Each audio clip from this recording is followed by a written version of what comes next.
నమస్కారం. ఏంటండి సంగతులు? అందరూ బాగున్నారా? ఏంటో మీరు ఈ మధ్య చాలా బిజీ అయిపోతున్నారు, అసలు వీడియోలు చూడట్లేదు. సరే, నిన్న ఒక స్టోరీ చెప్పుకున్నాం కదా, దాని గురించి మళ్ళీ మాట్లాడుకుందాం. అంటే కైండ్ ఆఫ్ దాని లాంటి స్టోరీ. ఇప్పుడు మన డిప్యూటీ సీఎం గారు ఉన్నారు కదా, పవన్ కళ్యాణ్ గారు. నేను మనం మాట్లాడుకున్న స్టోరీ ఏంటి? చీమ దాని ప్రాసెస్ గురించి. అదేంటి, పుల్లలు ఏరుకొని నిత్యం తయారు చేసి చంద్రుడి దగ్గరికి వెళ్తాను. ఈ ప్రాసెస్ అంతా మనకి చెప్పలేదు అది. ఎందుకంటే నీ సక్సెస్ నీ వెనక ఉన్న పని కన్నా ఎక్కువ గట్టిగా రోర్ చేయాలి అనేసి, అంటే ఎక్కువ సౌండ్ చేయాలి అనేసి. మీరు చూసినట్లయితే ఆయన విధం కూడా ఇలాగే ఉంటుంది. ఆయన ఏంటంటే ముందుగా ఒక ఆ, రాజకీయ పార్టీ ప్రజారాజ్యంలోని ఒక యూత్ లీడర్ కింద చేశారు. దాని తర్వాత ఆ, జనసేన పెట్టిన తర్వాత అంటే ఆ జనసేన పెట్టకముందు నుంచే కూడా తను ఎక్కువ సోషల్ యాక్టివిటీస్ చేస్తుండేవారు. లైక్ ఎవరికైనా ఒంట్లో బాగాలేదు, లేకపోతే ఎవరన్నా చనిపోయారు, వాళ్ళకి ఇంత సాయం అని ఇంత సాయం అని చేస్తూ ఉండేవారు.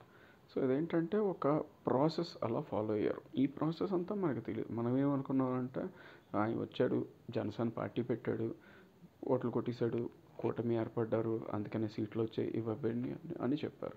అదంతా జరగలేదు అక్కడ. ఆయన ఏం చేశారంటే గ్రౌండ్ వర్క్ చాలా ఎక్కువ చేశారు. ప్రతి దగ్గరికి వెళ్ళడం, వాళ్ళ సమస్యలు ఏంటి కనుక్కోవడం, ఉద్దానం సమస్య కనుక్కోవడం, దాని తర్వాత కౌలు రైతులకి ఎవరికైతే బాధలు ఉన్నాయో అవి కనుక్కోవడం, తర్వాత కొంతమంది రైతుల కష్టాలు తెలుసుకోవడం, లేకపోతే ఈ పర్టికులర్ ఏరియాస్లోని ఏం కష్టాలు ఉన్నాయి ఇవన్నీ తెలుసుకోవడం, ఇలాంటివన్నీ చేశారనమాట. ఇప్పుడు మీరు చూసుంటుంటే రీసెంట్గా ఆయన వేసిన, ఆయన అంటే గవర్నమెంట్తో చర్చించి రోడ్డు వేసింది కూడా ఆయన చేసిన బ్యాక్గ్రౌండ్లో పనే ఇదంతా కూడా.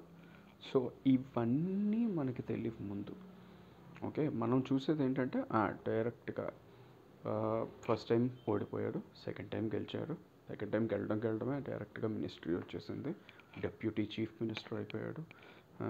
చాలా లక్కీ పర్సన్ అనుకుంటాం.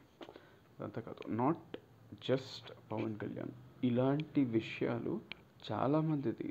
ఇప్పుడు చిరంజీవి గారు, మెగాస్టార్ చిరంజీవి గారు తీసుకున్న సేమ్ ఇలాంటి స్టోరీ. అంటే చిన్న చిన్న దీని నుంచి అంచెలంచెలుగా ఎదిగి అలా పెద్ద మెగాస్టార్ అయ్యారు. ఎవరికి అందరంత ఎత్తుకు ఎదిగారు ఆయన. ఓకే, ఇలా చెప్పుకుంటూ పోతే చాలామంది ఉన్నారు. అంటే మనకేంటంటే వెనక కష్టం కనబడదు, అది.